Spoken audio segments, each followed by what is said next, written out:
मुख तथा अनुहारको जोर्नी अर्थात् टिएमजे सम्बन्धी कुनै समस्या छ कि छैन भन्ने बारे हामीले घरमै 3 वटा चेक जाँच गरेर पत्ता लगाउन सक्छौँ। पहिलो नम्बरमा हामीले मुख खोल्दा वा बन्द गर्दा कानको अगाडि कुनै किसिमको किटकिट आवाज आउँछ कि आउँदैन, सँगै खाना चपाउँदा दुख्छ कि दुख्दैन भनेर चेक जाँच गर्ने। दोस्रो नम्बरमा हामीले मुख खोल्दाखेरि मुख अड्किने अथवा मुख यसरी बाङ्गिएर खुल्छ कि खुल्दैन त्यो पनि चेक जाँच गर्ने। तेस्रो नम्बरमा सामान्यतया हामीले मुख गर्दाखेरि 3 वटा औँला सजिलै मुखभित्र छिर्नुपर्ने हुन्छ। जस्तै कि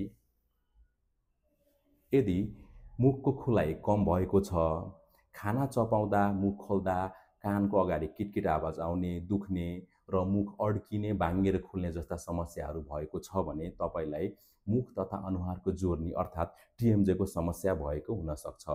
यदि यस्तै किसिमको कुनै समस्याहरू छ भने मुख तथा अनुहार जोर्नी रोग विशेषज्ञ अर्थात् टिएमजे स्पेशलिस्टसँग उचित परामर्श तथा उपचारको लागि सम्पर्क गर्नुहोला।